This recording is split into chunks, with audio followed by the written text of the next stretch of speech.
The following presentation, Winnie the Pooh, has been licensed and approved by the Project Gutenberg and therefore is now audible and viewable anytime. Podtravelers kindly remember this series has been enhanced with Plotagon and Augie Magic and freely available anytime on Spotify with captions for all, but by all means you really can listen worldwide anywhere, everywhere, anytime, and now your exclusive preview of Season 3 begins. If you happen to have read another book about Christopher Robin, you may remember that he once had a swan, or the swan had Christopher Robin, I don't know which, and that he used to call this swan Pooh.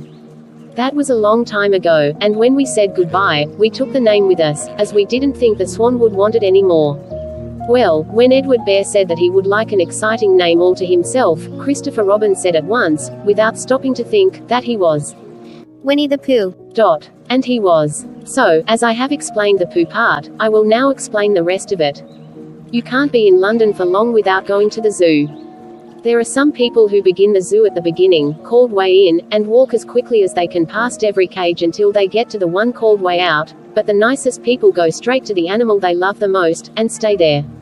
So when Christopher Robin goes to the zoo, he goes to where the polar bears are, and he whispers something to the third keeper from the left, and doors are unlocked, and we wander through dark passages and up steep stairs, until at last we come to the special cage, and the cage is opened, and out trots something brown and furry, and with a happy cry of, "Oh, bear!"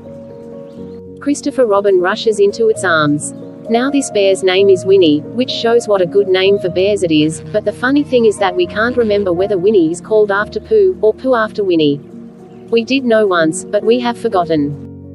I had written as far as this when Piglet looked up and said in his squeaky voice, "What about me?" "My dear Piglet," I said, "the whole book is about you." "So it is about Pooh," he squeaked. "You see what it is.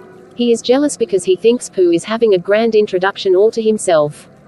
Pooh is the favorite, of course, there's no denying it, but Piglet comes in for a good many things which Pooh misses, because you can't take Pooh to school without everybody knowing it, but Piglet is so small that he slips into a pocket, where it is very comforting to feel him when you are not quite sure whether twice 7 is 12 or 22.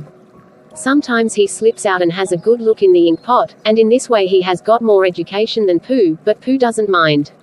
"Some have brains, and some haven't," he says, and there it is. And now all the others are saying, what about us? So perhaps the best thing to do is to stop writing introductions and get on with the book. Chapter 1, in which we are introduced to Winnie the Pooh and some bees, and the stories begin. Here is Edward Bear, coming downstairs now, bump, bump, bump, on the back of his head, behind Christopher Robin. It is, as far as he knows, the only way of coming downstairs, but sometimes he feels that there really is another way, if only he could stop bumping for a moment and think of it. And then he feels that perhaps there isn't. Anyhow, here he is at the bottom, and ready to be introduced to you. Winnie the Pooh. When I first heard his name, I said, just as you were going to say, but I thought he was a boy. "So did I," said Christopher Robin. "Then you can't call him Winnie." "I don't." "But you said." "He's Winnie the Pooh. Don't you know what there means?" "Ah, yes, now I do," I said quickly, "and I hope you do too, because it is all the explanation you are going to get. Sometimes Winnie the Pooh likes a game of some sort when he comes downstairs, and sometimes he likes to sit quietly in front of the fire and listen to a story. This evening." "What about a story?" said Christopher Robin. "What about a story?" I said. "Could you very sweetly tell Winnie the Pooh one?" "I suppose I could," I said. "What sort of stories does he like?" "About himself, because he's that sort of bear." "Oh, I see. "So could you very sweetly?" "I'll try," I said, so I tried. Once upon a time, a very long time ago now, about last Friday, Winnie the Pooh lived in a forest all by himself under the name of Sanders. "What does under the name mean?" asked Christopher Robin. "It means he had the name over the door in gold letters, and lived under it." Winnie the Pooh wasn't quite sure. Said Christopher Robin. "Now I am," said a growly voice. "Then I will go on," said I.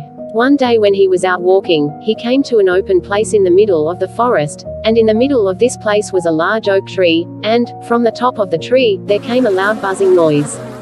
Winnie the Pooh sat down at the foot of the tree, put his head between his paws and began to think. First of all he said to himself, "That buzzing noise means something. You don't get a buzzing noise like that, just buzzing and buzzing, without its meaning something. If there's a buzzing noise, Somebody's making a buzzing noise, and the only reason for making a buzzing noise that I know of is because you're a bee. Then he thought another long time and said, And the only reason for being a bee that I know of is making honey. and then he got up and said, And the only reason for making honey is so as I can eat it. So he began to climb the tree. He climbed and he climbed and he climbed, and as he climbed he sang a little song to himself. It went like this. Isn't it funny how a bear likes honey? Buzz. Buzz. Buzz. I wonder why he does. Then he climbed a little further, and a little further, and then just a little further. By the time he had thought of another song. It's a very funny thought that, if bears were bees, they'd build their nests at the bottom of trees. And that being so, if the bees were bears, we shouldn't have to climb up all these stairs. He was getting rather tired by this time, so that is why he sang a complaining song. He was nearly there now, and if he just stood on that branch. Crack, Oh, help. said Pooh, as he dropped 10 feet on the branch below him. If only I hadn't. He said, as he bounced 20 feet onto the next branch. You see, what I meant to do. He explained, as he turned head over heels, and crashed onto another branch 30 feet below. What I meant to do, of course, it was rather. He admitted, as he slithered very quickly through the next 6 branches. It all comes, I suppose. He decided, as he said goodbye to the last branch, spun round 3 times, and flew grace. But you don't get honey with balloons. I do. Said Pooh. Well, it just happened that you had been to a party the day before at the house of your friend Piglet, and you had balloons at the party. You had had a big green balloon, and one of Rabbit's relations had had a big blue one, and had left it behind. What do I look like? You look like a bear holding onto a balloon. You said. Not. Said Pooh anxiously. Not like a small black cloud in a blue sky. Not very much. Ah, well, perhaps from up here it looks different. And, as I say, you never can tell with bees. Then you had better have the blue balloon. There was no wind to blow him nearer to the tree, so there he stayed. He could see the honey, he could smell the honey, but he couldn't quite reach the honey. After a little while he called down to you. Christopher Robin. He said in a loud whisper. Hello. I think the bees suspect something. What sort of thing? I don't know. But something tells me that they're suspicious. Perhaps they think that you're after their honey. It may be that. You never can tell with bees. There was another little silence, and then he called down to you again. Christopher Robin. Have you an umbrella in your house? I think so. I wish you would bring it out here, and walk up and down with it, and look up at me every now and then, and say tut tut, it looks like rain. I think, if you did that, it would help the deception which we are practicing on these bees. Well, you laughed to yourself. Silly old bear. But you didn't say it aloud because you were so fond of him, and you went home for your umbrella. Oh, there you are. Called down Winnie the Pooh, as soon as you got back to the tree. I was beginning to get anxious. I have discovered that the bees are now definitely suspicious. Shall I put my umbrella up? You said. Yes, but wait a moment. We must be practical. The important bee to deceive is the queen bee. Can you see which is the queen bee from down there? No. A pity. Well, now, if you walk up and down with your umbrella, saying, tut tut, it looks like rain, I shall do what I can by singing a little cloud song, such as a cloud might sing. Go. So, while you walked up and down and wondered if it would rain, Winnie the Pooh sang this song. How sweet to be a cloud floating in the blue. Every little cloud always sings aloud. How sweet to be a cloud floating in the blue. It makes him very proud to be a little cloud. The bees were still buzzing as suspiciously as ever. Some of them, indeed, left their nests and flew all round the cloud as it began the second verse of this song, and one bee sat down on the nose of the cloud for a moment, and then got up again. Christopher, ow. Robin. Called out the cloud. Yes. I have just been thinking, and I have come to a very important decision. These are the wrong sort of bees. Are they? Quite the wrong sort. So I should think they would make the wrong sort of honey, shouldn't you? Would they? Yes. So I think I shall come down. How? Asked you. Winnie the Pooh hadn't thought about this. If he let go of the string, he would fall, bump, and he didn't like the idea of that. So he thought for a long time, and then he said, Christopher Robin, you must shoot the balloon with your gun. Have you got your gun? Of course I have. You said. But if I do that, it will spoil the balloon. You said. But if you don't, Said Pooh. I shall have to let go, and that would spoil me. When he put it like this, you saw how it was, and you aimed very carefully at the balloon, and fired. Ow. Said Pooh. Did I miss? You asked. You didn't exactly miss, Said Pooh. but you missed the balloon. I'm so sorry. You said, and you fired again, and this time you hit the balloon, and the air came slowly out, and Winnie the Pooh floated down to the ground. But his arms were so stiff from holding on to the string of the balloon all that time that they stayed up straight in the air for more than a week, and whenever a fly came and settled on his nose he had to blow it off. And I think, but I am not sure, that is why he was always called Pooh. Is that the end of the story? Asked Christopher Robin. That's the end of that one. There are others. About Pooh and me. And Piglet and Rabbit and all of you. Don't you remember? I do remember, and then when I try to remember, I forget. That day when Pooh and Piglet tried to catch the heffalump. They didn't catch it, did they? Pooh couldn't, because he hasn't any brain. Did I catch it? Well, that comes into the story. Christopher Robin nodded. I do remember, he said, only Pooh doesn't very well, so that's why he likes having it told to him again. Because then it's a real story and not just a remembering. That's just how I feel, I said. Christopher Robin gave a deep sigh, picked his bear up by the leg, and walked off to the door, trailing Pooh behind him. At the door he turned and said, Coming to see me have my bath. I might, I said. I didn't hurt him when I shot him, did I? Not a bit. He nodded and went out, and in a moment I heard Winnie the Pooh, bump, bump, bump, going up the stairs behind him. That's our pause and concludes your preview of Winnie the Pooh. A special thanks to the Project Gutenberg for bringing us into the 100-acre woods, and with that I say, the Project Gutenberg ebook of Winnie the Pooh. This ebook is for the use of anyone anywhere in the United States and most other parts of the world at no cost and with almost no restrictions whatsoever. You may copy it, give it away or reuse it under the terms of the Project Gutenberg license included with this ebook or online at www.gutenberg.org. If you are not located in the United States, you'll have to check the laws of the country where you are located before using this ebook. Title: Winnie the Pooh. Author: A. Milne. Illustrator: Ernest H. Shepard. Release date: January 3, 2022. Ebook number 67098. Most recently updated December 28, 2022. Language: English. Original publication: Canada, McClelland and Stewart, Limited, 1926. Credits: Greg Weeks, Mary Meehan, Iona Vaughan, David T. Jones and the online distributed Proofreaders Canada team at http://www.pgdpcanada.net. And now the journey continues well into Chapter 20 of Around the World in 80 Days. Please stand by. Chapter 20, in which Fix comes face to face with PHILEAS. Fogg.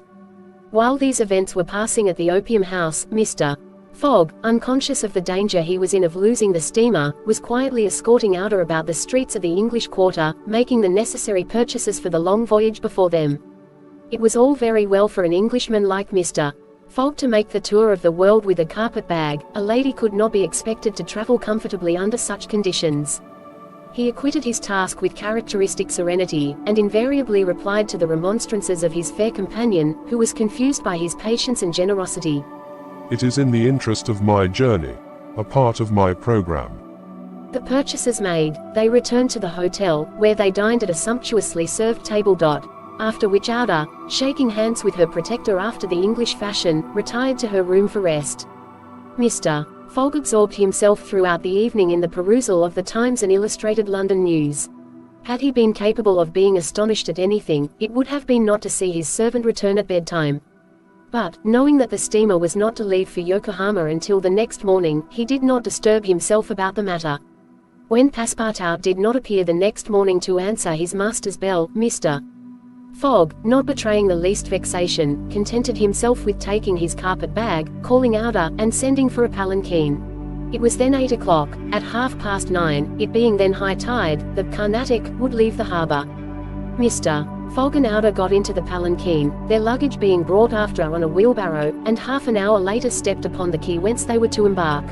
Mr. Fogg then learned that the Carnatic had sailed the evening before.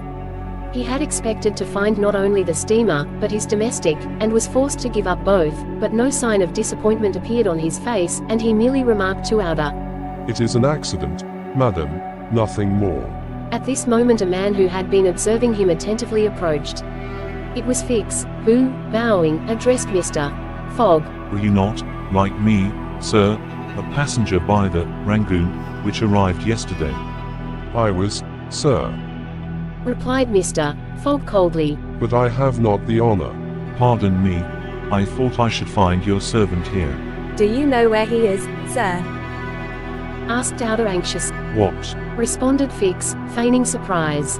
Is he not with you? No. Said Aouda. He has not made his appearance since yesterday. Could he have gone on board the Carnatic without us? Without you, madam. Answered the detective. Excuse me, did you intend to sail in the Carnatic? Yes, sir. So did I, madam, and I am excessively disappointed.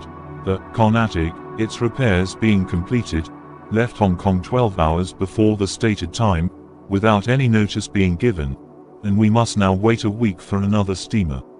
As he said, a week, Fix felt his heart leap for joy. Fogg detained at Hong Kong for a week. There would be time for the warrant to arrive, and fortune at last favored the representative of the law. His horror may be imagined when he heard Mr. Fogg say, in his placid voice, But there are other vessels besides the Carnatic, it seems to me, in the harbor of Hong Kong. And, offering his arm to Aouda, he directed his steps toward the docks in search of some craft about to start. Fix, stupefied, followed. It seemed as if he were attached to Mr. Fogg by an invisible thread. Chance, however, appeared really to have abandoned the man it had hitherto served so well. For 3 hours PHILEAS Fogg wandered about the docks, with the determination, if necessary, to charter a vessel to carry him to Yokohama, but he could only find vessels which were loading or unloading, and which could not therefore set sail. Fix began to hope again, but Mr. Fogg, far from being discouraged, was continuing his search, resolved not to stop if he had to resort to Macau, when he was accosted by a sailor on one of the wharves. Is your honor looking for a boat? Have you a boat ready to sail? Yes, your honor. A pilot boat, number 43, the best in the harbor. Does she go fast? Between 8 and 9 knots the hour. Will you look at her? Yes. Your honor will be satisfied with her. Is it for a sea excursion? No. For a voyage. A voyage? Yes. Will you agree to take me to Yokohama? The sailor leaned on the railing, opened his eyes wide, and said, Is your honor joking? No. I have missed the Carnatic, and I must get to Yokohama by the 14th at the latest, to take the boat for San Francisco. I am sorry, said the sailor. but it is impossible. I offer you £100 per day, and an additional reward of £200 if I reach Yokohama in time. Are you in earnest? Very much so. The pilot walked away a little distance, and gazed out to sea, evidently struggling between the anxiety to gain a large sum and the fear of venturing so far. Fix was in mortal suspense. Mr. Fogg turned to Aouda and asked her, You would not be afraid, would you, madam? Not with you, Mr. Fogg. was her answer. The pilot now returned, shuffling his hat in his hands. Well, pilot, Said Mr. Fogg. Well, your honor, Replied he. I could not risk myself, my men, or my little boat of scarcely 20 tons on so long a voyage at this time of year. Besides, we could not reach Yokohama in time, for it is 1,660 miles from Hong Kong. only 1600. Said Mr. Fogg. It's the same thing. Fix breathed more freely. But Added the pilot. it might be arranged another way. Fix ceased to breathe at all. How? Asked Mr. Fogg. By going to Nagasaki, at the extreme south of Japan, or even to Shanghai, which is only 800 miles from here. In going to Shanghai, we should not be forced to sail wide of the Chinese coast, which would be a great advantage, as the currents run northward, and would aid us. Pilot, said Mr. Fogg. I must take the American steamer at Yokohama, and not at Shanghai or Nagasaki. Why not? Returned the pilot. The San Francisco steamer does not start from Yokohama. It puts in at Yokohama and Nagasaki, but it starts from Shanghai.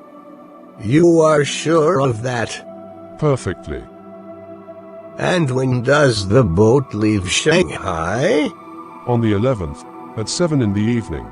We have, therefore, 4 days before us, that is 96 hours, and in that time, if we had good luck and a southwest wind, and the sea was calm, we could make those 800 miles to Shanghai. And you could go. In an hour. As soon as provisions could be got aboard and the sails put up. It is a bargain. Are you the master of the boat? Yes. John Bunsby, master of the Tankader. Would you like some earnest money? If it would not put your honor out. Here are £200 on account, sir. Added Phileas Fogg, turning to Fix. If you would like to take advantage. Thanks, sir. I was about to ask the favor. Very well. In half an hour we shall go on board. But poor Passepartout, urged Aouda, who was much disturbed by the servant's disappearance.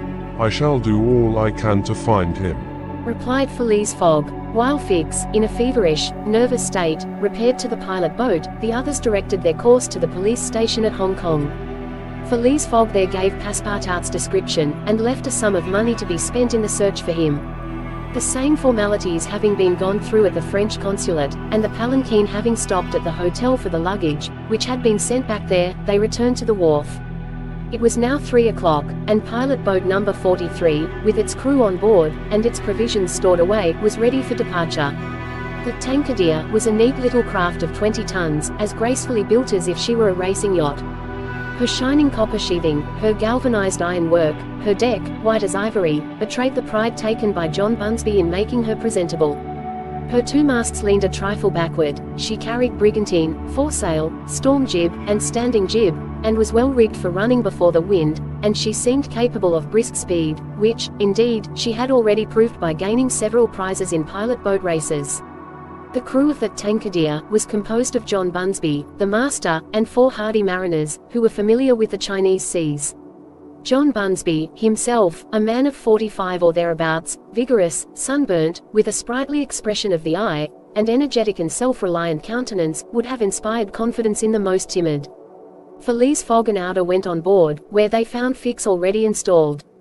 Below deck was a square cabin, of which the walls bulged out in the form of cots. Above a circular divan, in the center was a table provided with a swinging lamp. The accommodation was confined, but neat. I am sorry to have nothing better to offer you, said Mr. Fogg to Fix, who bowed without responding. The detective had a feeling akin to humiliation in profiting by the kindness of Mr. Fogg. It's certain. Thought he. Though rascal as he is a polite one. The sails and the English flag were hoisted at 10 minutes past 3. Mr. Fogg and Aouda, who was seated on deck, cast a last glance at the quay, in the hope of espying Passepartout. Fix was not without his fears lest chance should direct the steps of the unfortunate servant, whom he had so badly treated, in this direction, in which case an explanation the reverse of satisfactory to the detective must have ensued. But the Frenchman did not appear, and, without doubt, was still lying under the stupefying influence of the opium. John Bunsby, master, at length gave the order to start, and the Tankader, taking the wind under her brigantine, foresail, and standing jib, bounded briskly forward over the waves. Well, that's it for chapter 20. And now I remind you of the following. The Project Gutenberg ebook of Around the World in 80 Days, by Jules Verne. This ebook is for the use of anyone anywhere in the United States and most other parts of the world at no cost and with almost no restrictions whatsoever. You may copy it, give it away or reuse it under the terms of the Project Gutenberg license included with this ebook or online at www.gutenberg.org. If you are not located in the United States, you'll have to check the laws of the country where you are located before using this ebook.